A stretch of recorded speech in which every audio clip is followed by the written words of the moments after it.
Hello my dear students, आज का lecture बहुत ही स्पेशल होने वाला है। आज हम लोग डिस्कस करेंगे रोटेशनल काइनेटिक एनर्जी या टोटल एनर्जी कंजर्वेशन, उसके साथ साथ वर्क एनर्जी थ्योरम और वर्क डन बाय टॉर्क। मतलब जितनी चीजें हमने ट्रांसलेशन मोशन के अंदर पढ़ी थी उन सारी चीजों को लगभग आज हम दोबारा से रिपीट करेंगे, लेकिन in terms of rotational mechanics. Translation mechanics में जो हमने पढ़ाई करी थी आज उसको कन्वर्ट करेंगे रोटेशनल मैकेनिक्स में। जैसे ट्रांसलेशन मैकेनिक्स में kinetic energy half mv square होती थी, यहां पे हाफ आई ओमेगा स्क्वायर होगी। वहां पे work done W equal to f d r या डी एक्स होता था, यहां पे टॉर्क डी थीटा होगा। क्यों होगा, कैसे होगा, चलिए समझते हैं और बहुत ही अच्छे नीट जेई और एससीबी के प्रॉब्लम्स को भी सॉल्व करेंगे। Okay, so let's start. सबसे पहले स्टार्ट करेंगे काइनेटिक एनर्जी के साथ। Kinetic energy of particles. एक दो डेरिवेशन में आपको करके दिखा दूंगा, उसके बाद अपन शॉर्ट में करना शुरू कर देंगे। Remember we are dealing with the rotation motion, तो हम यहां पर जितनी भी बातें करेंगे अल्टीमेट हमें रोटेशनल मोशन के टर्म्स में ही करनी है। वो अलग बात है, एनालॉजी देखेंगे ट्रांसलेशन मैकेनिक्स के साथ। तो मान लो मेरे पास ये कोई एक ऑब्जेक्ट है, ये कोई बॉडी है इस तरीके से, और यहां पर मैंने मान लिया कि ये पिवट है और इसके अबाउट, इस पॉइंट के अबाउट या इस एक्सेस के अबाउट ये ओमेगा वेलोसिटी से, एंगुलर वेलोसिटी से रोटेट कर रहा है। लेट्स से यहां पर कुछ पार्टिकल्स मार्क कर ले रहा हूं, 1 2 3। लेट्स से ये कोई पार्टिकल m1 मास का है और यहां से इसका जो पोजीशन वेक्टर है दैट इज r1, और ये कोई m2 पार्टिकल है, यहां से इसका पोजीशन वेक्टर कोई r2 है। ये कोई m3 पार्टिकल है, इसका पोजीशन वेक्टर कोई r3 है। क्लियर? और क्लियरली ये दिखाई दे रहा है ये जो ऑब्जेक्ट, ये जो बॉडी है, ये इस तरीके से क्या कर रहा है, रोटेट कर रहा है। तो सारे पार्टिकल्स इस तरीके से, इसके पास कोई b1 वेलोसिटी, इसके पास कोई b2 वेलोसिटी, इसके पास कोई b3 वेलोसिटी होगी। क्लियर? लेकिन इन सारे पार्टिकल्स की, इनफैक्ट इस बॉडी की एंगुलर वेलोसिटी क्या रहने वाली है, सेम, क्योंकि इस एक्सिस के अबाउट ये क्या कर रहा है, फिक्स वेलोसिटी ओमेगा से रोटेट कर रहा है। चलो मैं पहले तो आपको इसके एक्सप्रेशन के बारे में बता देता हूं। Kinetic energy half mv square होता था किसके लिए, ट्रांसलेशन मैकेनिक्स के लिए, ट्रांसलेशनल मैकेनिक्स के लिए, याद आया।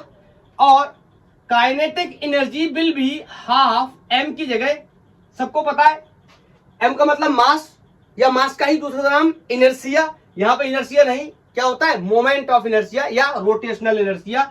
And b is the linear velocity, यहां पर लीनियर ना होके एंगुलर वेलोसिटी होगी। This is the rotational mechanics.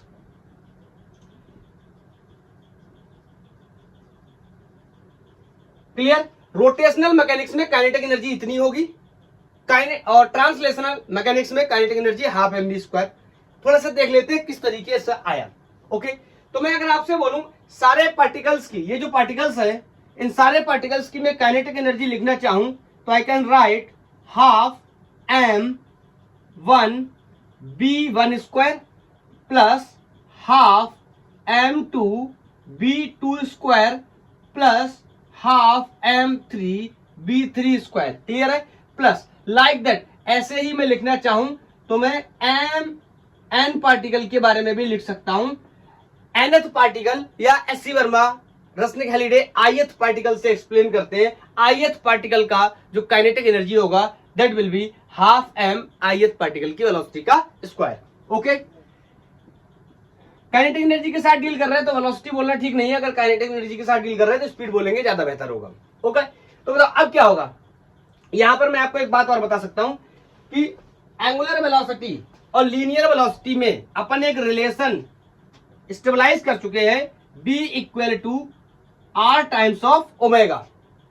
बोलो अब यहां पे बताओ, ओमेगा तो सबके लिए सेम है, लेकिन r हर पार्टिकल के लिए क्या है, अलग अलग है। इस m1 मास के लिए r1 है, इस m2 मास के लिए r2 है, इस m3 मास के लिए r3 है। So I can say, I can put B is equal to r omega in this equation. So this is going to be half m1 and the value of B1 is going to be simply r1 omega. बोलो. And V2 is simply r2 omega and V3 is simply r3 omega and Vn is simply rn omega. Is that clear? Angular velocity of the all particles is same. So I can put r1 square omega square because speed of the square of the speed. Okay. So this is going to be half m2 r2 square omega square. For this, half m3 r3 square omega square plus dash dash dash जगह नहीं तो मैं ऐसे लिख दे रहा हूं m n r n square omega square. Is that clear? क्या आप इसको पहचान रहे हैं? इसको क्या आप इसको पहचान रहे हैं? Do you know this? M are square, this is the moment of inertia. Is that clear? बोलो. तो अगर मैं इस पार्टिकल का मोमेंट ऑफ इनर्शिया, इस पार्टिकल का मोमेंट ऑफ इनर्शिया, इस पार्टिकल का मोमेंट ऑफ इनर्शिया, सारे पार्टिकल्स का मोमेंट ऑफ इनर्शिया लिख दूंगा, दैट विल बी, ये क्या है? सम. तो summation of moment of inertia of the all particle of this body will be equal to the moment of inertia of this body. Is that clear? थोड़ा सा short लगा देता हूं, किसी को कोई प्रॉब्लम नहीं होनी चाहिए. So I can say kinetic energy is going to be half I omega square because omega is constant for the all particles and the moment of inertia for this particle and moment of inertia for this particle, moment of inertia for this particle and moment of inertia for the nth या ith particle, सबका सम कर लिया will be equal to the moment of inertia of this body. और मैंने इसको क्या बोल दिया? I. So this is the kinetic energy. किसमें? रोटेशनल मैकेनिक्स में. ये मैंने यहाँ पे बताया भी था. क्लियर है? एक्सप्रेशंस को आसानी से हम कन्वर्ट भी कर सकते हैं. ओके, बोलो. कोई डाउट नहीं होना चाहिए. अब अपन बात करने जा रहे हैं वर्क डन की. अब मैं यहां पे डेरिवेशन नहीं बताऊंगा, डायरेक्ट कन्वर्सेशन से भी हम लोग समझ सकते हैं, एनालॉजी भी समझ सकते हैं. बताओ वर्क डन अगर मैं आपसे साधारण शब्दों में पूछूं तो वर्क डन क्या होता है? You have a very simple answer. Dot product और scalar product of the force with displacement provide the work done and work done is the scalar quantity. बोलो. और वर्क डन अलग अलग तरीके से कैलकुलेट करते थे, for the constant force, for the variable force. तो मैं यहां पे बोलने जा रहा हूं वर्क डन बाय टॉर्क. अब यहां पर कोई मेरे से ये मत बोलना वर्क डन बाय फोर्स लिखो. वर्क डन बाय फोर्स की कहानी तो हम लोग बहुत पहले पढ़ाई कर चुके हैं. आज हम लोग रोटेशनल मैकेनिक्स की बात कर रहे हैं, लेकिन हाँ ट्रांसलेशन एनालॉजी को भी साथ में समझने की कोशिश करेंगे. जैसे अब मैं आपसे पूछूं कि वर्क डन को अगर सबसे जनरल फॉर्म में लिखना हो तो कैसे लिख सकते हैं? तो सबसे जनरल फॉर्म में dw is equal to f d x और दोनों का क्या करते हैं? इंटीग्रेशन. ये किसके लिए है? चलो मैं इधर ट्रांसलेशन का लिखूंगा, इधर रोटेशन का लिखूंगा. दिस इज द, बोलो किसका वर्क डन है? ट्रांसलेशन मैकेनिक्स का ये वर्क डन है. और फॉर वेरिएबल फोर्स है, वेरिएबल फोर्स के लिए है ये. सबसे जनरल फॉर्म होता है ये. बोलो यहां पर अपन क्या करते हैं? Limit from x1 to x2 like this. अगर बोलो मैं आपसे बोलूं इफ फोर्स इज कांस्टेंट, अगर फोर्स क्या हो जाए? कांस्टेंट हो जाएगा. So this work will comes out w equal to f x. बोलो. हाँ, cos थीटा वगैरह मैनेज कर सकते हैं हम. बोलो. या आप ऐसे भी लिख दो f vector dot product of with dot product with displacement vector.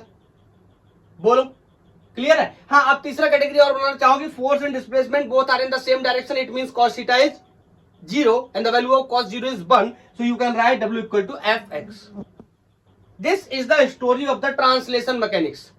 Translation mechanics में हम इस तरीके से वर्क को कैलकुलेट करते थे। This is the more general form, जिसमें वर्क भी क्या है, वेरिएबल है, सॉरी फोर्स भी क्या है, वेरिएबल है, और ये एक स्टैंडर्ड केस है जिसमें फोर्स क्या है, कांस्टेंट है।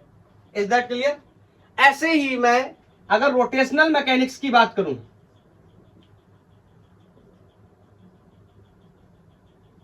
तो रोटेशनल मैकेनिक्स में क्या होगा, आपको मैंने प्रीवियस लेक्चर में जब मैंने आपको Newton's second law for rotation बताया है, वहां पर मैंने आपको एक बात बताई है, और मोमेंट ऑफ इनर्शिया में मैंने एक बात बताई है। जो समझने की कोशिश करना दोनों बातों को, मैंने कहा ट्रांसलेशन मैकेनिक्स में मास होता है, या मास को ही हम इनर्शिया भी बोल सकते हैं। आपने न्यूटन का पहला नियम पढ़ा है ना, law of inertia. Heavy object has large inertia, बोलो लाइटर ऑब्जेक्ट हैज कम इनर्शिया, बोलो। इट मींस हमने वहां पे बोला था mass measured in the terms of inertia, मतलब मास हो या इनर्शिया एक ही बात है। तो ट्रांसलेशन मैकेनिक्स में या तो हम मास बोलते थे या इनर्शिया बोलते थे, बट रोटेशन मैकेनिक्स में हम मास या इनर्शिया नहीं बोलते, या क्या बोलते हैं, इसका मोमेंट, किसका, इनर्शिया का मोमेंट या मास का मोमेंट। मास तो यहां बोलते नहीं, इसलिए क्या बोलते हैं, मोमेंट ऑफ इनर्शिया, उसको हम आई से डिनोट करते। यहां मास था, यहां आई हो जाता था। मैं इसका भी आपको पूरा चार्ट बना के बताऊंगा। और मैंने क्या था, ट्रांसलेशन मैकेनिक्स में हम फोर्स की बात करते, रोटेशनल मैकेनिक्स में हम फोर्स की बात नहीं कर सकते। किसकी बात करते, मोमेंट ऑफ फोर्स, और मोमेंट ऑफ फोर्स को हम क्या बोलते हैं, टॉर्क। हाँ, आप कह सकते हैं कि टॉर्क किसके जैसा है, फोर्स के जैसा ही है। जो काम फोर्स करता था ट्रांसलेशन मैकेनिक्स में, वो काम यहां कौन करेगा, टॉर्क करेगा। That's why we are dealing with the work done by torque, not work done by the rotational force. Is that clear? क्योंकि रोटेशनल में फोर्स नहीं होता, मोमेंट ऑफ फोर्स होता है। मैं बहुत ही ज्यादा इस बात को पहले से बताते चला आ रहा हूं। चलो लिखने की कोशिश करते हैं। अब आप ये समझो कि यहां फोर्स है और यहां टॉर्क है, एक ही बात है।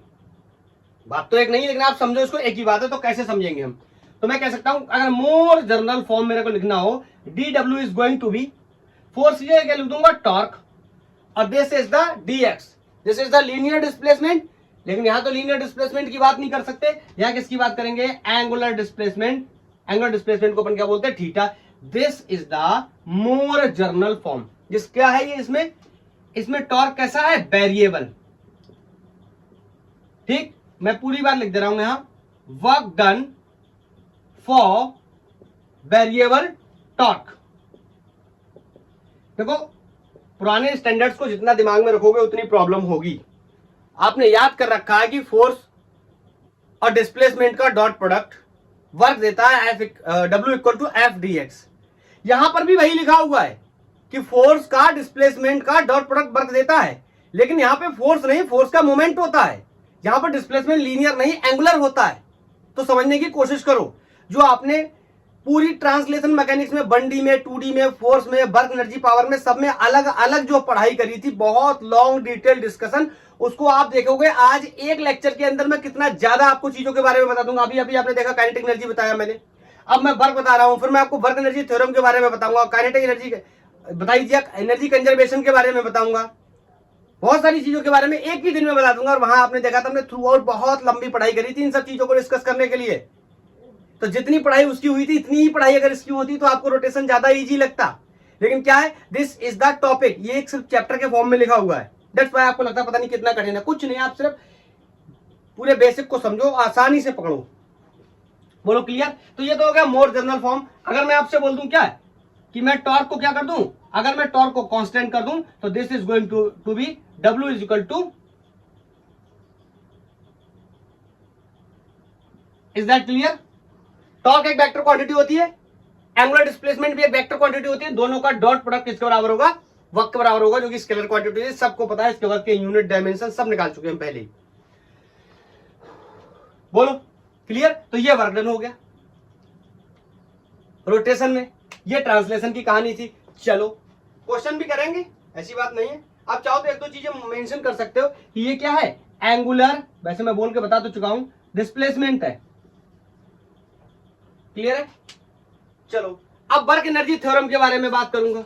तो बताओ वर्क एनर्जी थ्योरम क्या, एक बात तो मैं बताना ही भूल गया, मेक श्योर कि आपने पीछे की पढ़ाई कर रखी है। अच्छा इमेजिन करो इस बात को, आप डायरेक्टली जंप कर गए इस लेक्चर में, ना आपने 1D पढ़ा है, ना 2D पढ़ा है, ना फोर्स कॉन्सेप्ट पढ़ा है, ना वर्क एनर्जी पावर पढ़ा, आपको क्या समझ में आएगा? कुछ नहीं समझ में आएगा। जब आपको फोर्स नहीं पता है तो फोर्स का मोमेंट कैसे पता होगा आपको? जब आपको मास नहीं पता है, इनर्शिया नहीं पता है, तो मोमेंट कैसे पता होगा आपको इनर्शिया का? आपको ट्रांसलेशन में पावर नहीं पता है तो रोटेशनल में पावर आप कैसे निकालेंगे? बोलो, ये बेसिक चीजें आपको पहले आनी चाहिए। रोटेशनल तभी तो बाद में लिखा गया है, पहले ट्रांसलेशन की पढ़ाई करनी पड़ती है। चलो अगला हेडिंग है वर्क एनर्जी थ्योरम। कैसे अप्लाई करेंगे हम यहां पर वर्क एनर्जी थ्योरम को?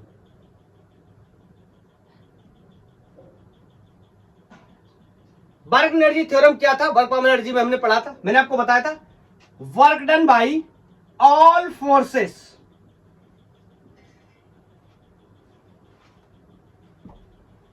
एक तरफ ट्रांसलेशन का लिखूंगा, एक तरफ रोटेशन का लिखूंगा। ट्रांसलेशन मैकेनिक्स, इधर rotation mechanics, rotational mechanics.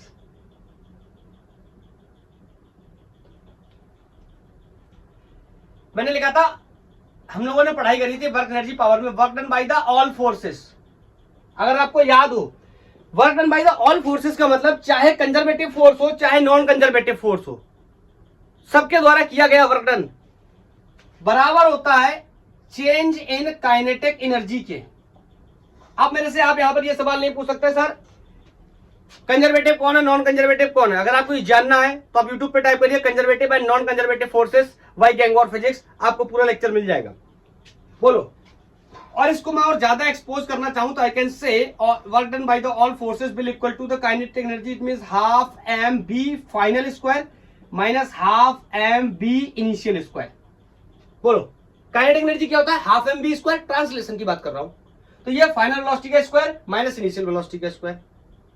Clear? अब आप कह दो इनमें से किसी एक को जीरो कर दोगे तो एम बी स्क्वायर के बराबर आ जाएगा। बोलो, अगर रोटेशनल मैकेनिक्स की बात करूं तो अभी अभी मैं सीख के आया हूं work done by the all forces will be equal to change in kinetic energy. और क्या होती है काइनेटिक एनर्जी रोटेशन में? अभी अभी मैंने सीखा था half I omega final square minus half I omega initial square. Is that clear? सबको पता है आई क्या है? Moment of inertia, and omega क्या है? Angular velocity. एफ का मतलब फाइनल, आई का मतलब इनिशियल। तो इस तरीके से मैं लिख सकता हूं। अगर आप चाहो तो मैं इसका प्रूफ भी बता सकता हूं। बोलो, बताऊं क्या? चलो अच्छा जल्दी से यहीं पे बता देता हूं। D W is equal to torque D theta, मैं इसको ऐसे लिख सकता हूं। बोलो, वर्क डन को। और आपको पता है अल्फा क्या होता है, सॉरी टॉर्क क्या होता है? आई अल्फा। Is that clear? पूरा अभी मैं आपको इसका कंपैरिजन बताऊंगा। एम ए, इससे प्रीवियस लेक्चर में मैंने इसी की बात करी है, पूरे 1 घंटे 10 मिनट का लेक्चर है सेकंड लॉ का, ठीक है। तो यहां पे मैं लिख सकता हूं D W is equal to torque की जगह आई अल्फा डी थीटा। और बोलो अल्फा क्या है? एंगुलर एक्सेलरेशन को मैं क्या लिख सकता हूं? D omega upon d theta. Clear है? इसके बारे में भी ये डिस्कस कर चुके हैं।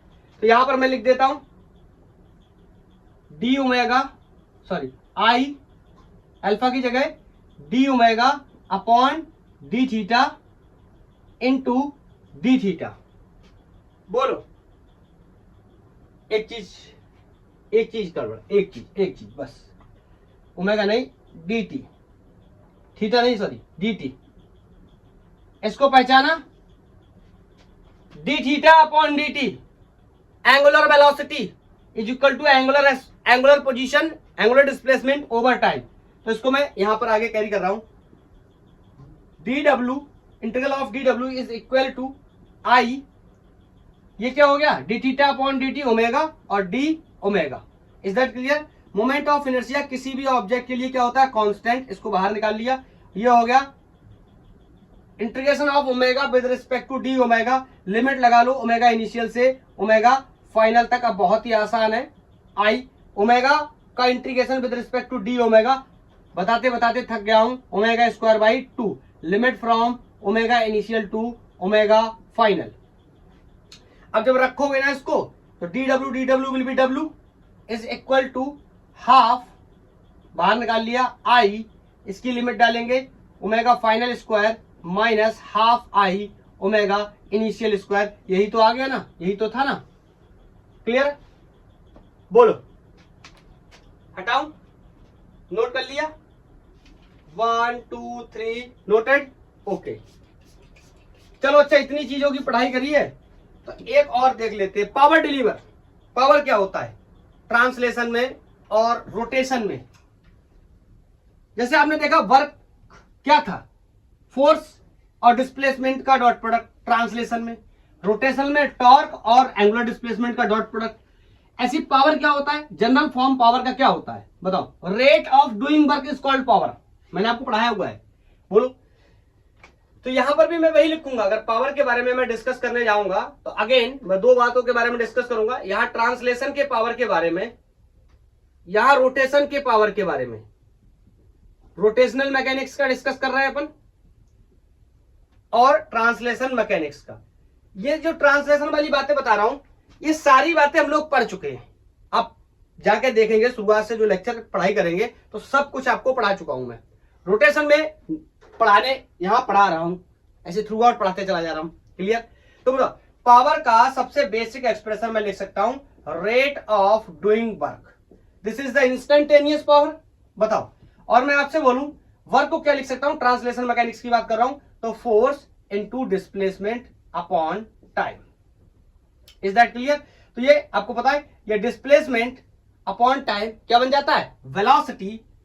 तो पावर इज इक्वल टू, एक लाइन में लिख दूंगा, डी डब्ल्यू upon D T is equal to, ये तो हो गया फोर्स, ये क्या बन गया, वेलोसिटी। तो इन दोनों का डॉट प्रोडक्ट भी लिख सकता हूं इस तरीके से। This is the power delivered. बोलो, रेट ऑफ डूइंग वर्क या फिर फोर्स और वेलोसिटी का डॉट प्रोडक्ट करेंगे हम तो हमें मिल जाएगा ट्रांसलेशनल पावर। अगर मैं रोटेशनल पावर की बात करूं तो इसी बेसिक एक्सप्रेशन के साथ स्टार्ट करूंगा। पावर तो हमेशा क्या रहेगा, रेट ऑफ डूइंग वर्क, चाहे ट्रांसलेशन हो चाहे रोटेशन हो, rate of doing work is called power. Work दोनों में अलग अलग होता है, इसमें वर्क एफ डी एक्स या फोर्स इंटू डिस्प्लेसमेंट, यहां पर बोलो बोलो बोलो बोलो थीटा, डी थीटा, याद आया, upon D T. Is that clear? इसको पहचाना, D theta upon D T. Angular position या angular displacement upon time is called angular velocity. So this is going to be torque omega. Is that clear? बोलो, क्या किसी को कोई doubt? मेरे हिसाब से नहीं होना चाहिए। इनके सबका एप्लीकेशन सीखेंगे, अभी सवाल करेंगे तो भूल मत जाना, पढ़ते पढ़ते पता लगा डिलीट कर दो सब। बोलो, अच्छा, एक बहुत कॉमन मिस्टेक्स स्टूडेंट करते हैं, मिसकंसेप्शन है, जब भी सर्कुलर मोशन की बात करते हैं उनको ऐसे लगने लगता है जैसे वर्क डन जीरो हो जाएगा, पावर डिलीवर जीरो हो जाएगा, या पता नहीं उनको लगता है क्या क्या जीरो हो जाएगा। तो मैं थोड़ा सा उसके बारे में भी आपको बता देता हूं, फिर अपन क्वेश्चंस की प्रैक्टिस करेंगे एनर्जी कंजर्वेशन के साथ। चलो, calculation of work and power, work और पावर का कैलकुलेशन करने चलते हैं।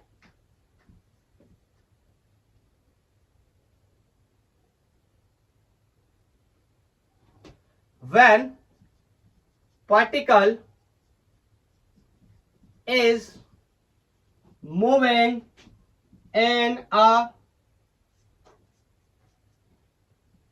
circle,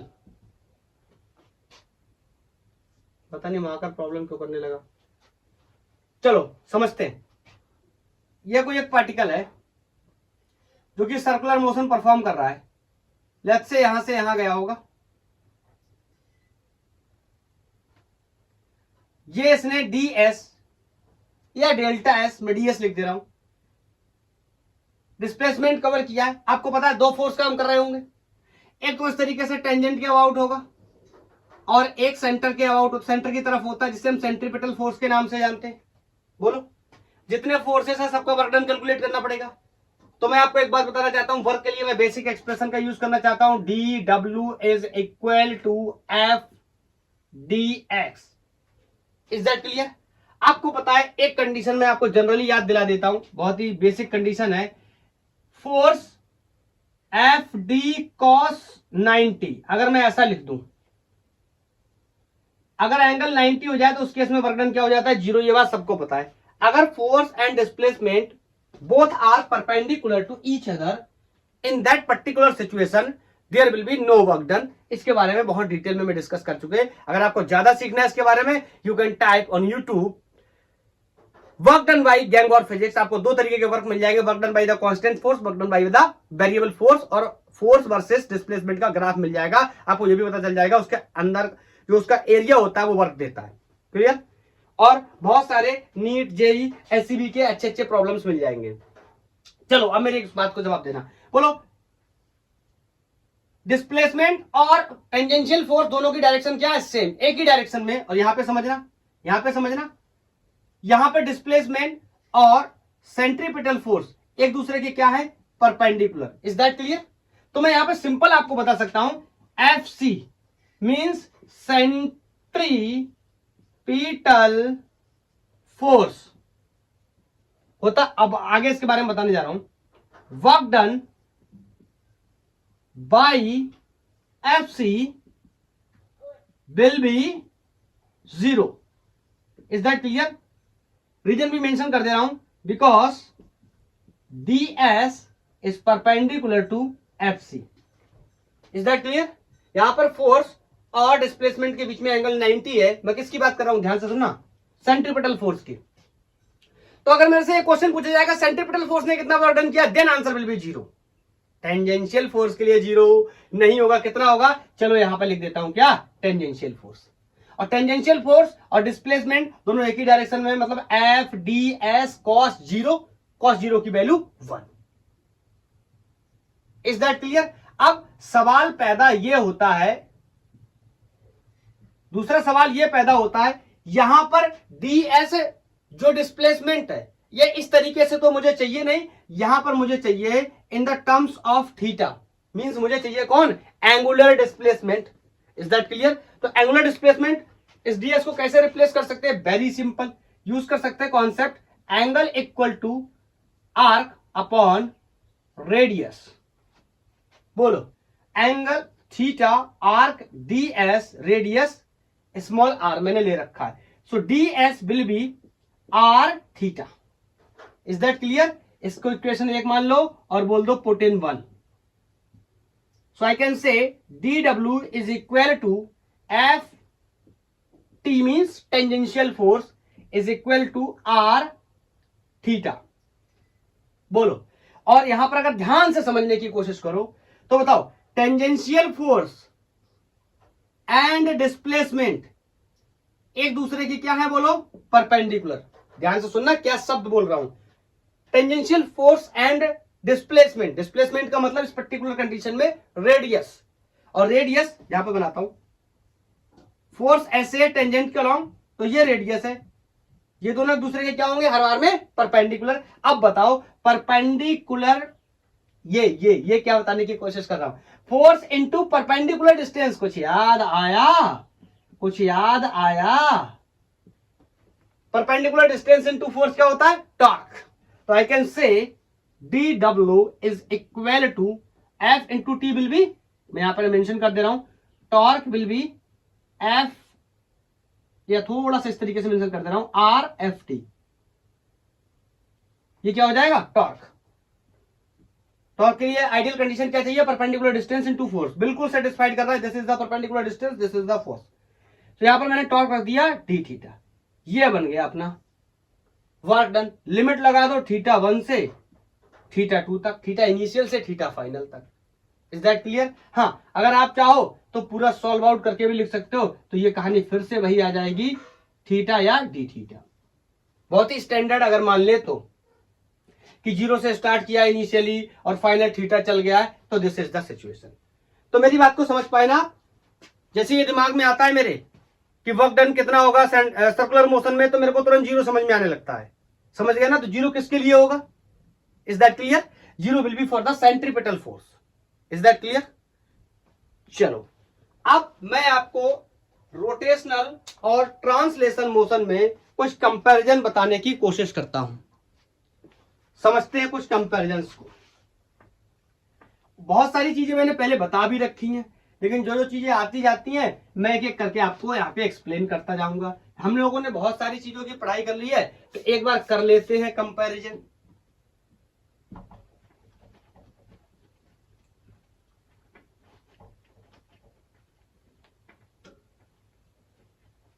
चलो अब मैं आपको एक शब्द लिख रहा हूं यहां पर, इसी से समझना है पहले। प्योर ट्रांसलेशन मोशन का मतलब क्या होता है, बहुत ध्यान से सुनना। मैं बोल सकता हूं फिक्स्ड डायरेक्शन। अब आप जाके पूरी स्टोरी जब याद करने की कोशिश करोगे तब आपको समझ आएगा। और मैं यहां पे बोलूं प्योर रोटेशन का मतलब होता है फिक्स्ड एक्सिस। रोटेशन में एक्सिस का इंपॉर्टेंस होता है, किस एक्सिस के अबाउट मोशन हो रहा है। ट्रांसलेशन में डायरेक्शन का इंपॉर्टेंस होता है कि किस डायरेक्शन के अबाउट मोशन हो रहा है।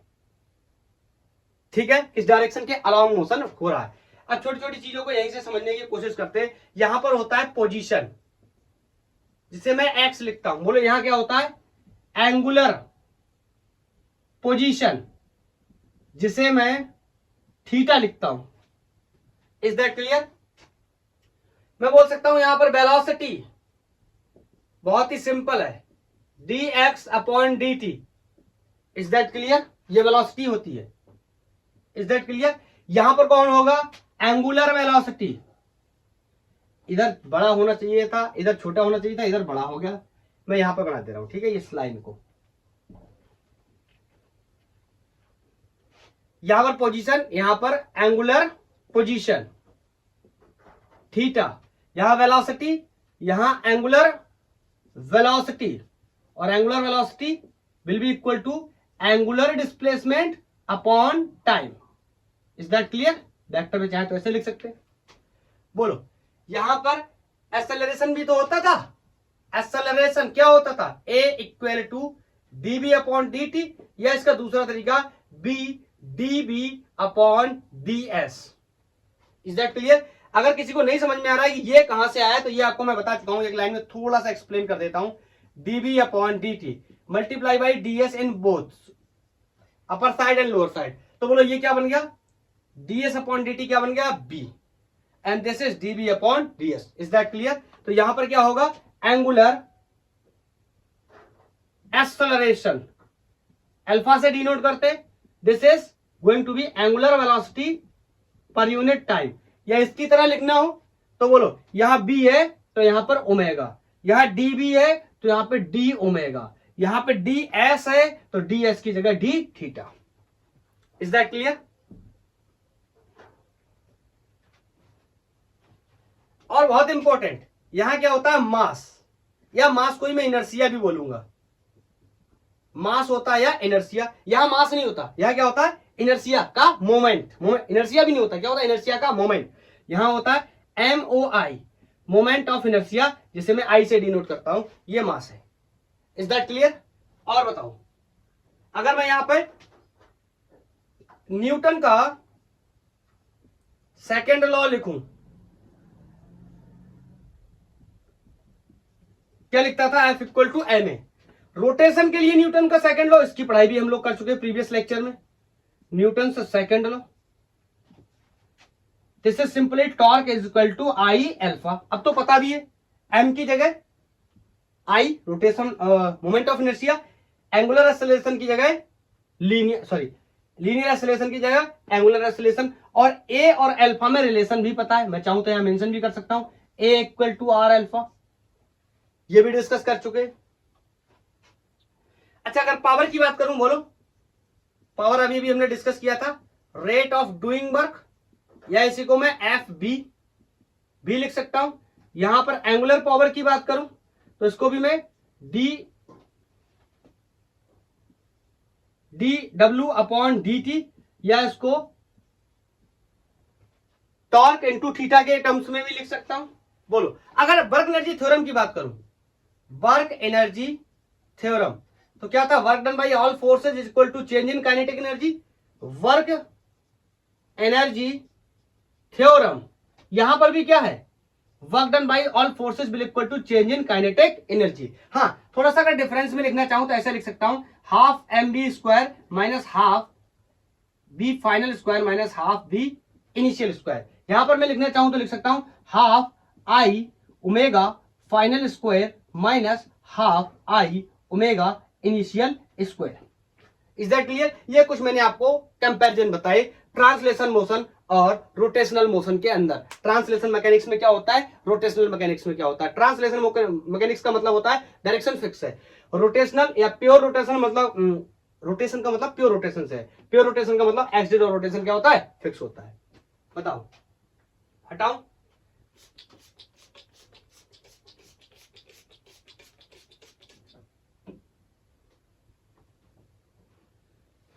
एनर्जी कंजर्वेशन का कॉन्सेप्ट भी मैं यहां पर यूज करने वाला हूं, तो एनर्जी कंजर्वेशन के लिए कुछ ज्यादा लंबा चौड़ा डिटेल डिस्कशन में बता नहीं सकता, क्योंकि एनर्जी कंजर्वेशन का अगर आपको डिटेल चाहिए तो आपको प्रीवियस लेक्चर्स में जाकर के, जहां मैंने एनर्जी कंजर्वेशन की पढ़ाई करी है, वहां पर आप बता सकते हैं।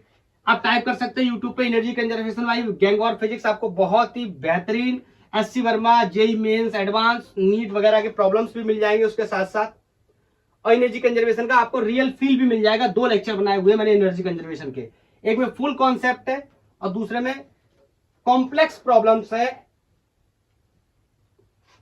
बाकी यहां पर मैं वैसे इतना ही बता दूंगा कि अगर कोई नॉन कंजर्वेटिव फोर्स मौजूद नहीं है तो हम एनर्जी को कंजर्व कर सकते हैं, दैट्स ऑल। यहां पर एनर्जी कौन कौन सी होगी, रोटेशनल काइनेटिक होगी, ट्रांसलेशन काइनेटिक भी हो सकती है, क्योंकि कोई बॉडी रोटेशन और ट्रांसलेशन दोनों मोशन कर रही है, तो उसके हिसाब से भी हम बात कर सकते हैं। चलो, आप कुछ क्वेश्चंस के हिसाब से बात करते हैं एनर्जी कंजर्वेशन में, अभी आपको बीच में बता दूंगा चलते चलते। पहला क्वेश्चन है, रसनिक हैलिडे से प्रॉब्लम मैंने ले रखा है। क्वेश्चन है कि ये मेरे पास एक डिस्क है, ठीक है, इस डिस्क का मास 2.5 किलो है, इस डिस्क का रेडियस 20 सेंटीमीटर है, ये disc angular acceleration alpha equal to minus 24 radian per second square से मोशन कर रहा है और t इक्वल टू 0 पे, ऐसी कहानी है। t इक्वल टू 0 पे इसकी जो इनिशियल एंगुलर वेलोसिटी है वो भी क्या है, 0 है। लैंग्वेज लिखूंगा तो बहुत बड़ी हो जाएगी। मेरे को बताना है rotational, find rotational kinetic energy of disc after t equal to 2.5 second, 2.5 second के बाद इसकी कितनी रोटेशनल काइनेटिक एनर्जी होगी। बहुत ही आसान क्वेश्चन है, मैं लगा सकता हूं क्या, kinetic energy is equal to half, अभी अभी पढ़ के आए, I omega square. Is that clear? Is that clear? यहां पर मोमेंट ऑफ इनर्शिया के बारे में ओपन कर दूंगा, क्योंकि ये ऑब्जेक्ट कौन है, मैंने पहले बताया नहीं क्या, ये ऑब्जेक्ट कौन है, मैंने बोला तो था, लिखा नहीं शायद। ये ऑब्जेक्ट कौन है, डिस्क है, ठीक है, ये ऑब्जेक्ट डिस्क है। तो आपको पता है डिस्क का मोमेंट ऑफ इनर्शिया कितना होता है, half M are square, and the radius is 20 centimetre, okay, and omega square. अब आगे सॉल्व नहीं होगा, पूछो क्यों, क्योंकि मेरे को ओमेगा नहीं पता है। आप कहोगे सर ये तो 0 है, ये इनिशियल है, लेकिन मेरे से पूछी गई है 2.5 सेकंड के बाद, 2.5 सेकंड के बाद कितनी काइनेटिक एनर्जी होगी। तो सबसे पहले तो मुझे 2.5 सेकंड के बाद एंगुलर वेलोसिटी पता होनी चाहिए। वेरी सिंपल है, काइनेमेटिक्स की इक्वेशंस का याद, D equal to U plus A T, S equal to U T plus half A T square, V square minus C square equal to 2as, उनको अपन ने convert किया था रोटेशन में। जहां पे मैंने लेक्चर बनाकर बताया हुआ है रोटेशनल काइनेमेटिक्स, वहां पर ये सब चीजों का डिस्कस किया। जाके यूट्यूब पे टाइप कर सकते हैं रोटेशनल काइनेमेटिक्स, वहां पे आपको मिल जाएगा क्या, बी की जगह ओमेगा, यू की जगह ओमेगा नॉट प्लस ए की जगह अल्फा इंटू टी। याद आया? ये इनिशियली क्या है, 0 है, तो यहां से ओमेगा की वैल्यू अल्फा टी है। आप चाहो तो अल्फा की वैल्यू रख दो, पता है मेरे को, टी की वैल्यू रख दो, पता है, सब कुछ करोगे, यहां से ओमेगा मिल जाएगा। ये अल्फा टी डायरेक्ट यहां रख दो, सबको एक बार में रख देंगे, आंसर आ जाएगा, दैट्स ऑल। तो मैं यहां पर रख दे रहा हूं kinetic energy is equal to, this is going to be 1/4 mr square and the value of omega is going to be alpha square T square. सबकी वैल्यू पुट करेंगे। वैसे तो मेरा ये आंसर हो गया, लेकिन जिन लोगों को मैथमेटिक्स सॉल्व करनी है वो कर सकते हैं। 1/2 2.5 is the mass of this disk and the radius of this disk is 20 centimeter. So this is going to be 20 into 20 square है into 10 to the power -4. ये कन्वर्ट हो गया मीटर्स में। And alpha is given minus, तो -24 का square and the time is 2.5, time is 2.5 का square. बोलो अब ये मैथमेटिक्स है, इसको सॉल्व करने के लिए मेरे से ये मत पूछना ये कैसे होगा। इसको सॉल्व करने के बाद हमारा आंसर कोई 90 जूल आ जाएगा। Is that clear? कैसे हमने पता किया बोलो। मैं कोशिश करूंगा कि एक एक क्वेश्चन सारे कॉन्सेप्ट पर करा दूं। एक वर्क एनर्जी थ्योरम पे करा दूं, एक kinetic energy rotational kinetic energy के कॉन्सेप्ट पे करा दूं, एक वर्क डन के कॉन्सेप्ट पे करा दूं, एक एनर्जी कंजर्वेशन के कॉन्सेप्ट पे करा दूं। क्लियर है? क्योंकि और इससे ज्यादा पॉसिबल नहीं है। अपन ऑनलाइन पढ़ाई कर रहे हैं, इससे ज्यादा अगर मैं करने की कोशिश करूंगा तो ये लेक्चर पता नहीं कितने घंटे का हो जाएगा। फिर लेक्चर की लेंथ एक इश्यू हो जाएगी। लोग पहले ही देखेंगे कि 5 घंटे का लेक्चर है, फलाने सर ने तो 1 घंटे में कर दिया है, किसी ने 1 घंटे 10 मिनट में कर दिया है, किसी ने 1 घंटे 20 मिनट में कर दिया है, और हमारे ये वाले मास्टर साहब हैं इनने तो 5 घंटे में किया है। तो भैया इनका तो इतना बड़ा लेक्चर देखना आसान है नहीं, तो इसीलिए कम क्वेश्चंस रख सकते हैं, ज्यादा कर नहीं पाएंगे इसके अंदर। चलो पहले मैं आपको थोड़ा सा एनर्जी कंजर्वेशन के बारे में बताता हूं। मैं यहां पर ज्यादा एक्सप्लेनेशन नहीं करने वाला। बहुत ज्यादा एक्सप्लेनेशन अगर आपको देखना है तो आप मेरा इसका ओरिजिनल लेक्चर देखे जाके एनर्जी कंजर्वेशन का। मैं बस आपको यहां पर ये बता सकता हूं, if there is no non conservative force it means energy would be conserve. बस इतना ही बताऊंगा। Mechanical energy initial will be equal to the mechanical energy final. हाँ, यहां मुद्दे की बात क्या है, हम डील कर रहे हैं रोटेशन के साथ। तो यहां पर जो एनर्जी लगेगी काइनेटिक, वो कौन सी होगी? Rotational kinetic energy value is half I omega square. Is that clear? चलो एक सवाल के माध्यम से बात करते हैं, तब ज्यादा आपको समझ आएगा। मैं एक क्वेश्चन ले रहा हूं, एससीबी का प्रॉब्लम है, एससी वर्मा का प्रॉब्लम है।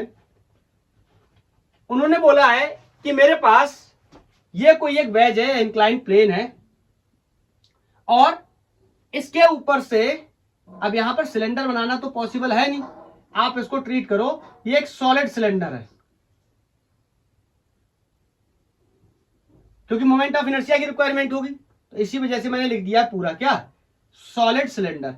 ये यहां टॉप से छोड़ा जाता है और ये यहां कहीं आ जाता है, ठीक, और यहां कहीं इसकी वेलोसिटी भी है। चलो यहां कहीं आ जाता है, तो मैं लिख दे रहा हूं शॉर्ट में, find velocity of solid cylinder at bottom. Clear? Bottom पे बतानी। ब्रैकेट में एक बात मेंशन कर दे रहा हूं, देयर इज नो फ्रिक्शन, ठीक है। और एनर्जी कंजर्वेशन के कॉन्सेप्ट में मैंने आपको बताया था there is no non conservative force. अगर आपको नॉन कंजर्वेटिव फोर्स की जानकारी अभी भी नहीं तो थोड़ा सा बता दूंगा। नॉन कंजर्वेटिव फोर्सेस कौन होते हैं नेचर में? ड्रैग फोर्स, या हम इसे एयर रेसिस्टेंस के नाम से भी जानते हैं, और विस्कस फोर्स इसे हम फ्लूइड फ्रिक्शन के नाम से जानते हैं, और तीसरा सॉलिड फ्रिक्शन जिसे हम फ्रिक्शन के नाम से ही जानते हैं। अगर ये तीनों चीजें मौजूद नहीं है या इनमें से कोई फोर्स मौजूद नहीं है तो हम एनर्जी को कंजर्व कर सकते हैं। देखो शॉर्ट में तो इतना ही बता सकते हैं भाई, इससे ज्यादा बताएंगे तो फिर इसी में खो जाएंगे। चलो हाँ, कुछ गिवन पैरामीटर्स के बारे में बात कर लेते हैं। जैसे इसकी ये जो हाइट है ये एल है और ये एंगल है थीटा है। क्लियर है? अब ये यहां से चलना शुरू करता है, कौन? Solid cylinder. यहां आता है इसकी कितनी वेलोसिटी या स्पीड होगी। तो very simple, I can use equation of motion, तीसरी इक्वेशन का यूज कर लेता हूं, V square equal to U square 2as। Remember, question ने यहां पर एक्सेलरेशन ड्यू टू ग्रेविटी की कोई बात नहीं करी है, इसलिए मैं यहां जी नहीं लिख रहा हूं। जी से मत कर देना, ये तो गलत हो जाएगा। अगर क्वेश्चन जी की बात करता तो मैं भी करता, क्वेश्चन मेरे से नहीं कर रहा तो मैं भी नहीं कर रहा हूं। हाँ, अब समझने की बात क्या है, यहां पर मैं मेंशन कर दे रहा हूं, ये इनिशियली रेस्ट से छोड़ा गया था। क्लियर? इसका मतलब b की वैल्यू कितनी हो जाएगी, √2as। s का मतलब डिस्प्लेसमेंट, और इस ऊंचाई को मैं नाम दे दे रहा हूं h या s, जो भी आपको मानना है। यहां पे मैंने h नाम दे दिया। बोलो इक्वेशन 1।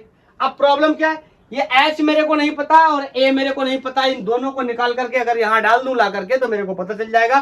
तो एक एक करके पता करने की कोशिश करते हैं। तो सबसे पहला सवाल मैं आपसे पूछना चाहता हूं, क्या यहां पर कोई नॉन कंजर्वेटिव फोर्स मौजूद है? नहीं। क्वेश्चन ने पहले कह दिया कोई फ्रिक्शन नहीं है, कोई डायरेक्ट फोर्स नहीं है, कोई रेसिस्टेंस नहीं है।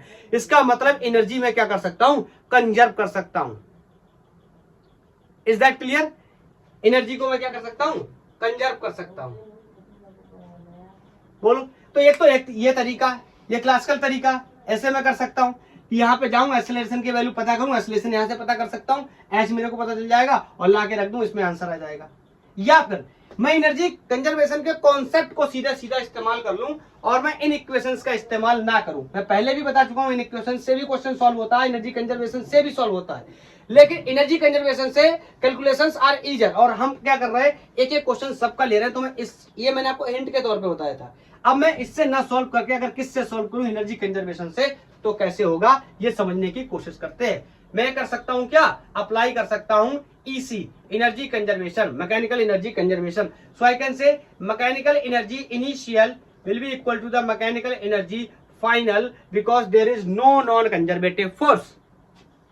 बोलो, मैकेनिकल के कितने पार्ट, 2, काइनेटिक, काइनेटिक और पोटेंशियल। अब काइनेटिक के भी यहां 2 पार्ट, कौन कौन से, ट्रांसलेशन काइनेटिक और रोटेशनल काइनेटिक। तो मैं यहां पर लिखने चला, kinetic energy initial translation, kinetic energy initial rotation, are capital लिख देता हूं। ओके, ये हो गई काइनेटिक एनर्जी। प्लस अब किसकी बात करेंगे, पोटेंशियल एनर्जी। और यहां पर कौन सी पोटेंशियल एनर्जी है, ग्रेविटेशनल पोटेंशियल एनर्जी। अब मेरे से कोई ये मत पूछ लेना ग्रेविटेशनल पोटेंशियल एनर्जी क्या होती है, वर्क पावर एनर्जी देखो जाके, वहां आपको समझ में आएगा। बोलो, हाँ, इतनी जानकारी तो सबके पास होगी कि ग्रेविटेशनल पोटेंशियल एनर्जी की वैल्यू कितनी होती है, mgh। बोलो, अगर इसका मास कितना है, इस सिलेंडर का मास मैं मान लेता हूं कैपिटल M या स्मॉल m, कुछ भी है, ठीक है। तो ये कितनी हो जाएगी, mg, और दिस वर्टिकल हाइट h की वैल्यू कितनी है अभी पता कर लेंगे। बोलो, आगे मैं लिख सकता हूं क्या, काइनेटिक एनर्जी फाइनल, कौन सी, ट्रांसलेशन की, काइनेटिक एनर्जी फाइनल कौन सी, रोटेशन की। और जब पार्टिकल यहां कहीं आ गया, इसका मतलब नियर अबाउट बॉटम है, तो पोटेंशियल एनर्जी है, ग्रेविटेशनल पोटेंशियल एनर्जी कितनी हो जाएगी, 0 फाइनली। Is that clear? अब समझने की कोशिश करते हैं। ये इनिशियली रेस्ट पे है, तो जब ये रेस्ट पे है तो ना तो ये चल रहा है और ना ही ये घूम रहा है। भैया जब ये चलेगा तभी तो ये मोशन करेगा, रोटेशन मोशन भी तो तभी करेगा जब ये रेस्ट पे। या तो ऐसा बोल देता क्वेश्चन कि ये इसकी एक्सिस है फिक्स्ड एक्सिस, इसके अबाउट ऐसे घूम रहा है, समझ रहे हो ना। तो वहां पर ट्रांसलेशन काइनेटिक एनर्जी का कॉन्सेप्ट नहीं होता, सिर्फ किसका कॉन्सेप्ट होता, रोटेशनल एनर्जी का। लेकिन चूंकि यहाँ पे इंक्लाइन प्लेन पे रोल करके नीचे आ रहा है, इसका मतलब ये चल भी रहा होगा और घूम भी रहा होगा। Is that clear? और इनिशियली रेस्ट पे है, तो इसका मतलब इनिशियल काइनेटिक एनर्जी ट्रांसलेशन की और इनिशियल काइनेटिक एनर्जी रोटेशन की दोनों ही क्या होने वाली है, 0। लेकिन जब ये यहां आएगा तो दोनों ही मौजूद होंगी, कौन, initial kinetic, final kinetic energy rotation में भी और काइनेटिक एनर्जी ट्रांसलेशन में भी, क्योंकि यहां चल के आएगा b वेलोसिटी से और घूम के आएगा तो यहां कहीं कोई ओमेगा वेलोसिटी भी हो सकती है, एंगुलर वेलोसिटी। बोलो, तो mgh की वैल्यू सबसे पहले निकाल लेता हूं। बोलो, अगर मैं यहां पर साइन थीटा का यूज करूं इस जगह पे, साइन थीटा क्या होता है, परपेंडिकुलर अपॉन हाइपोटेनस, तो h can be write l sine theta. Is that clear? तो यहां पर मैं रख दूंगा mg l sine theta is equal to final kinetic energy translation की कितनी हो जाएगी, half mv²। Is that clear? यहां पर मैं लिख देता हूं, छोटी छोटी बातों को मेंशन कर देता हूं। ओमेगा नॉट क्या है, 0, u क्या है, 0। Is that clear? और यहां पर आकर final velocity omega, final angular velocity और final linear velocity b। Is that clear? अब यहां पर बताओ रोटेशन में बताओ हाफ आई ओमेगा स्क्वायर। बोलो ये तो जीरो हो गया, तो इसके बारे में बात नहीं करेंगे। Is that clear? क्या मेरे बातों में किसी को कोई डाउट लग रहा है? बिल्कुल नहीं लगना चाहिए। एनर्जी कंजर्वेशन का concept is very useful concept. मैंने बताया कितना यूजफुल हो सकता है एनर्जी कंजर्वेशन के लेक्चर में, मैंने आपको डिटेल में डिस्कस किया हुआ है। बहुत कॉम्प्लेक्स प्रॉब्लम्स हम इसमें सॉल्व कर सकते हैं, जहां पर न्यूटन के सेकंड लॉ से प्रॉब्लम्स को सॉल्व करने में दिक्कत आने लगेगी, वहां हम एनर्जी कंजर्वेशन का कॉन्सेप्ट यूज कर सकते हैं, क्योंकि ये पाथ डिपेंडेंट नहीं होता है। इनिशियल और फाइनल पोजीशन पे काम करके भी हम इसका आंसर निकाल के लेकर जाते हैं। बोलो हाँ, चलो अब आगे फटाफट से सॉल्व कर देते हैं। M G L sine theta is equal to half M B square, ये बी स्क्वायर हमें निकालना है, प्लस हाफ। बताओ मोमेंट ऑफ इनर्शिया, ये कौन है? सॉलिड सिलेंडर है। सॉलिड सिलेंडर का moment of inertia half M are square होता है। बोलो मान लो R is the radius of this cylinder, solid cylinder. Is that clear? Plus, sorry not plus, omega square. Is that clear? यहां पर एक बेसिक कॉन्सेप्ट का यूज करूंगा, V equal to R omega.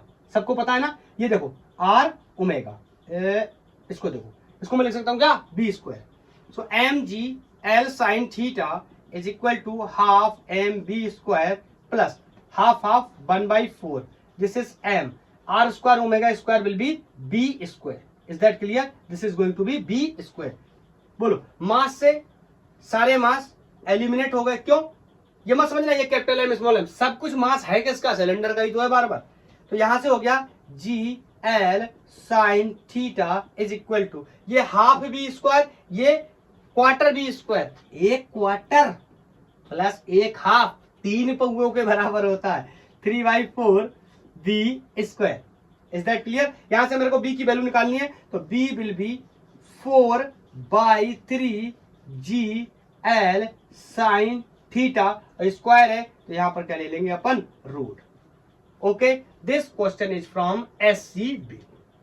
Okay, कितनी वेलोसिटी होगी इसकी incline plane के near about bottom पे? That is equal to 4/3 G L sine theta. हमने यूज किया किसका? एनर्जी कंजर्वेशन का। Is that clear? आज का लेक्चर मुझे लगता है थोड़ा लेंदी होने वाला है, क्योंकि अभी तो 2 ही सवाल हुए, मैंने सोचा एक एक करा देंगे, तो अभी कम से कम 2-3 सवाल और कराने हैं, और ये 50 मिनट के आसपास हो चुका है। तो अब मैं एक काम कर रहा हूं, मैं क्वेश्चन की लैंग्वेज को लिखने में जो टाइम अभी मेरा जा रहा था, मैं उसको सेव करूंगा और वीडियो को पॉज करके क्वेश्चन को मैं लिखूंगा। नेक्स्ट क्वेश्चन नीट 2015 से काफी अच्छा सवाल है, मैं अब इसको पॉज करके लिखूंगा। लेक्चर की लेंथ थोड़ी ज्यादा हो रही है, क्योंकि बिना लैंग्वेज के ये समझ नहीं आएगा।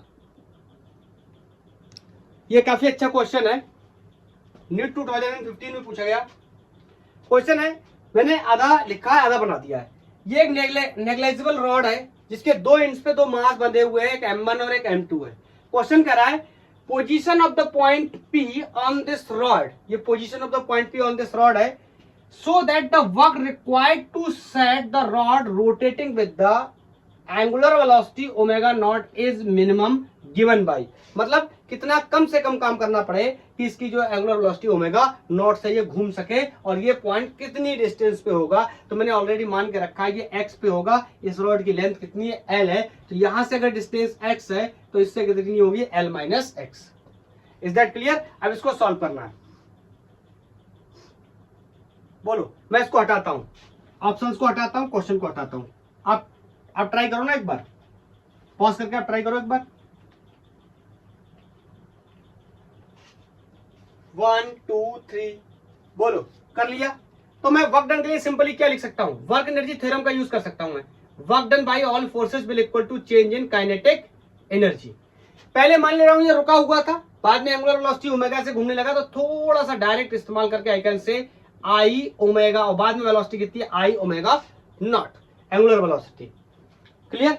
Work done, work energy theorem का यूज कर रहा हूं, मेंशन कर दे रहा हूं यहाँ पे। एक एक क्वेश्चन मैंने बोला ना, सबका ले लेंगे। वर्क एनर्जी थ्योरम का यूज कर रहा हूं। बोलो, अब मेरे लिए सवाल क्या है? सवाल क्या है? मोमेंट ऑफ इनर्शिया और moment of inertia omega naught के बारे में बाद में सोचेंगे। मोमेंट ऑफ इनर्शिया बहुत ही आसान है, मोमेंट ऑफ इनर्शिया निकालना। मोमेंट ऑफ इनर्शिया ये दो पार्टिकल्स का है, बहुत हम लोग तो बहुत कॉम्प्लेक्स चीजों को डिस्कस कर चुके हैं मोमेंट ऑफ इनर्शिया। इसका कैसे निकालेंगे, very easy. Moment of inertia I, बोलो किस किसका, इसका क्या होता है, m into perpendicular distance from the axis of rotation, ये क्या है m1। perpendicular distance from axis of rotation, this is the axis of rotation and this is the perpendicular distance x square from the axis of rotation, plus moment of inertia of this mass is m2 and into perpendicular distance from the axis of rotation. So this is the axis of rotation and the perpendicular distance is this l minus x to the whole power 2 whole square. So this is the moment of inertia MOI of this system. बोलो put in 1 कर दो जल्दी से, put in 1, इसमें रखने चला work done is equal to half I की जगह m1 x square plus m2 l minus x to the whole square into omega naught. बोलो omega naught square. Is that clear? अब यहां पर मैं आपको एक बात बताना चाहता हूं, वैसे तो मैं पहले भी कई बार इस बात को बारे में बता चुका हूं, मेरे से बोल रहा है वर्क डन मिनिमम हो, तो फॉर मिनिमम वर्क ये कंडीशन होगी dw upon dx should be 0। ये कंडीशन है, तभी मैं पता कर पाऊंगा कि ये ओमेगा नॉट कितना है। जब तक ये फंक्शन 0 नहीं होगा तब तक मैं ये बात पता नहीं कर पाऊंगा। क्लियर है? तो इसको पहले क्या करूंगा, डिफरेंशिएट करूंगा, और डिफरेंशिएट करने के बाद में फिर क्या करूंगा, इसका जो डिफरेंशियल होगा फॉर्म होगा उसको क्या करूंगा, 0 करूंगा। ओके, तो मैं यहां पर डिफरेंशिएशन करना शुरू करता हूं, एक लाइन में लिख देता हूं d omega upon D x. Is that clear? ये हाफ तो बाहर है, देखो अब डिफरेंशिएशन सबको आता है, मैं ये मान के चल रहा हूं। इसका डिफरेंशिएशन 2m1x पावर में से एक कम हो जाएगा। अब मैं यहां पे आपको ये नहीं बताऊंगा कैसे होगा डिफरेंशिएशन, प्लस बहुत लेंदी हो जाएगा वरना। बोलो ये पावर आगे आ जाएगा तो 2, इसका differentiation l minus x, chain rule का यूज करेंगे, फिर l माइनस एक्स का फिर से करेंगे तो l का 0 हो जाएगा और माइनस एक्स का कितना हो जाएगा, -1। यह आपको इतना बेसिक आना चाहिए, नहीं आता है आपको पहले सीखना चाहिए। अब मैं बहुत बार बता चुका हूं, पहली बार नहीं बता रहा हूं उसको, ठीक है, इनटू ओमेगा नॉट। और बताओ मिनिमम वर्क, ताकि ये ओमेगा इसको क्या कर सके, इससे ओमेगा नॉट से घुमा सके, तो मैंने इसको क्या कर दिया, 0। अब ध्यान से देखना, थोड़ी सी कैलकुलेशन में मैं चतुराई कर दे रहा हूं, ये 2 कॉमन लेके इसके साथ मार दे रहा हूं। So this is 0 is equal to m1x plus इसका मल्टीप्लाई करूंगा -1 का इसके साथ, तो प्लस की जगह यहां क्या हो जाएगा, -m2l।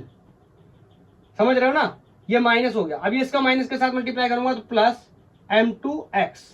देखो ये माइनस वाला प्लस का हो गया, ये प्लस वाला माइनस का हो गया, माइनस का मल्टीप्लाई करने के बाद, और मैं ओमेगा नॉट को ऐसे रख लेता हूं। Is that clear? बोलो मेरे को वो डिस्टेंस बतानी है, तो सबसे पहले क्या करो, डिस्टेंस निकालोगे तो इसको इधर ले जाओ, ओमेगा नॉट भी क्या हो जाएगा, 0। अब मेरे सामने आंसर दिखता हुआ 0 is equal to m1x plus m2x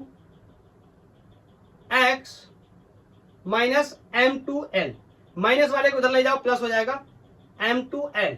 यहां से मैंने x को कॉमन ले लिया तो m1 plus m2 into x, तो यहां से x की वो value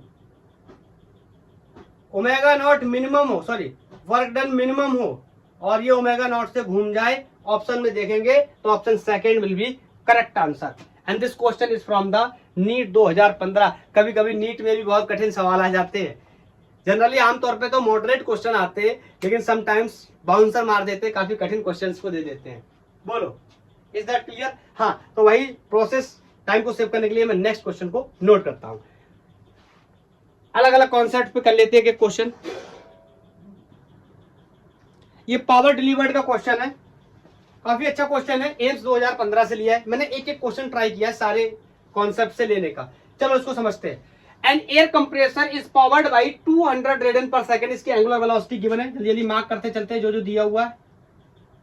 electric motor using V wave driving, the motor pulley is 8 centimetre. चलो इसका एक रफ डायग्राम यहां पे बनाता हूं।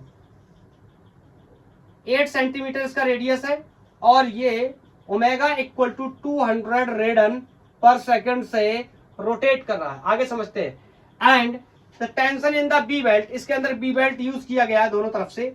बोल रहा है 135 न्यूटन का टेंशन है in one side and another side is 45 Newton. तो यहाँ पे लेफ्ट से 150 न्यूटन है और यहाँ पर 40 न्यूटन है।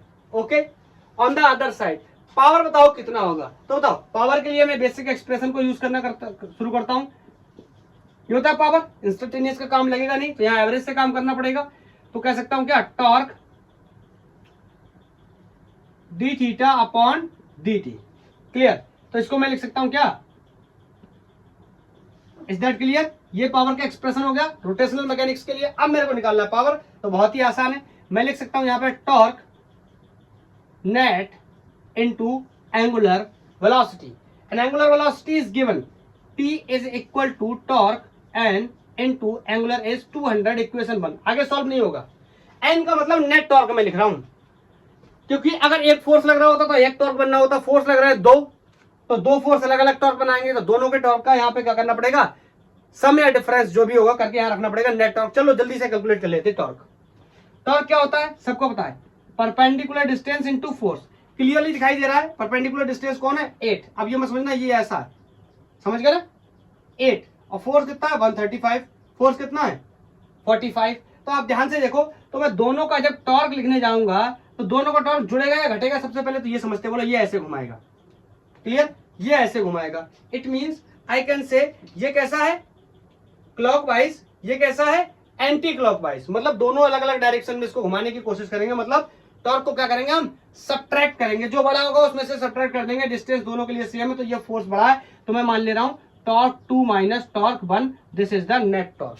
जिसमें आर क्या कर ले रहा हूं कॉमन, बहुत ही आसान है।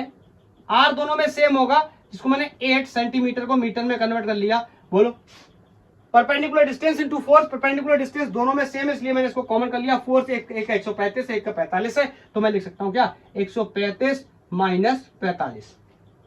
Is that clear? अब इसको सॉल्व करेंगे तो 8 into 10 to the power minus 2 into 135 में से 45 जाएंगे, आई थिंक ये 90 बचने वाले। बोलो, तो यहां पता चल गया, उसको उठा के यहां रख दो, फिर सॉल्व करके जो भी वैल्यू आएगी वो हमारा आंसर हो जाएगा। Power is equal to 8 into 10 to the power minus 2 into 90 into 200। बोलो इन सबको सॉल्व करेंगे, 9 दूनी 18, 18 8, अच्छा सबको सॉल्व करेंगे। चलो अब इसको सॉल्व कर लेंगे, मैं बता दे रहा हूं 1.44 kW आ जाएगा। किलो वॉट है ये, ठीक है। अगर आप वॉट में कन्वर्ट करोगे तो 1440 वॉट आएगा, ठीक है। फिर उसको किलो वॉट में कन्वर्ट करोगे, this is going to be the correct answer, ठीक है। पावर का हो गया सवाल, ओके। बोलो अब एक क्वेश्चन वर्क से रिलेटेड कर लेते हैं। बोलो वर्क से रिलेटेड, दो क्वेश्चन वर्क से रिलेटेड करेंगे, दो, एक कांस्टेंट टॉर्क के लिए और एक वेरिएबल टॉर्क के लिए।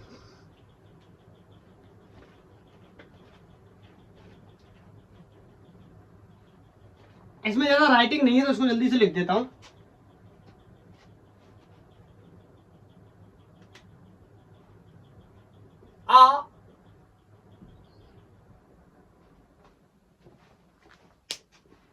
एक सेकेंड, लाइट चली गई थी तो उसके लिए सॉरी। मैंने ये तीनों क्वेश्चंस नोट कर दिए हैं जो अपन को सॉल्व करने हैं। पहला क्वेश्चन है, a wheel of MOI 2 kg metre square, a constant torque of 8 Newton meter acting on the wheel rotating it theta equal to 5 radian, calculate work। बहुत इजी है, यहां पे मैं बोल सकता हूं कांस्टेंट टॉर्क है तो वर्क डन सिंपली हो जाएगा, work done equal to torque into theta. बोलो, तो यहां से कह सकते हैं torque is 8 and angle sorry angular displacement is 5, so this is going to be 40 joule। is that clear? पहला पार्ट क्लियर हो गया। एक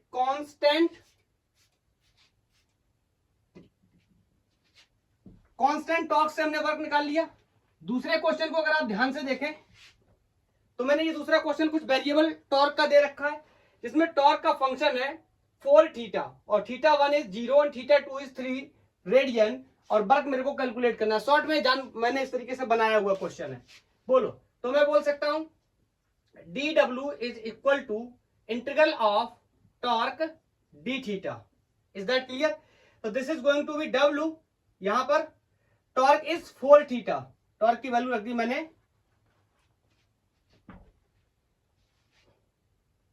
w, टॉर्क की वैल्यू रख दी मैंने 4 theta into d theta. Is that clear? Value of torque is 4 theta and D theta, limit from 0 to 3। ठीक है, आगे सॉल्व करेंगे। इसको इंटीग्रेट करना है, बहुत इजी है मेरे लिए इसको इंटीग्रेट करना। 4 बाहर आ जाएगा, कांस्टेंट नंबर है। थीटा का integration with respect to D theta, of course this is going to be theta square by 2 and limit from 0 to 3। Is that clear? जल्दी से इसको सॉल्व कर लेंगे, ये बाहर आ जाएगा तो यहां 2 बचेगा, 4/2 विल बी 2 थीटा 2। लिमिट रखेंगे upper limit minus lower limit, तो बोलो पहले थीटा की जगह कितना रखेंगे 3, फिर रखेंगे 0, तो 3 का square minus 0 square. Is that clear? तो यहां से वर्क की वैल्यू मेरे को मिल जाएगी, ये कितना हो गया 9 और multiply by 2 will be 18। This is going to be 18 joule. This was the question based on the variable torque. यहां पर आपने देखा torque is the function of theta. Angular displacement जैसे जैसे चेंज होगा वैसे वैसे क्या होगा, टॉर्क भी चेंज होगा। तो कैसे कैलकुलेट करेंगे? Is that clear? अब ये क्वेश्चन लास्ट, इसको अपन होमवर्क में करेंगे।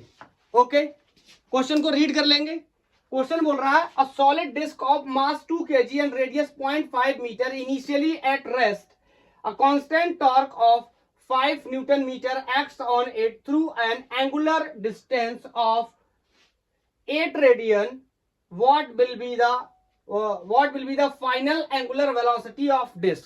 और मैं आपको रेकमेंड करूंगा कि इसको आप वर्क एनर्जी थ्योरम का यूज करके सॉल्व करना। ओके, वर्क एनर्जी थ्योरम को यूज करना, सॉल्व करना और मेरे को बताना कौन सा ऑप्शन इसमें आपका सही आ रहा है। ठीक है, तो आज के लिए इतना ही। थैंक यू, धन्यवाद। अभी लाइट भी नहीं है, प्रॉब्लम है, तो आज के लिए इतना ही। थैंक यू, धन्यवाद। पढ़ाई करते रहिए।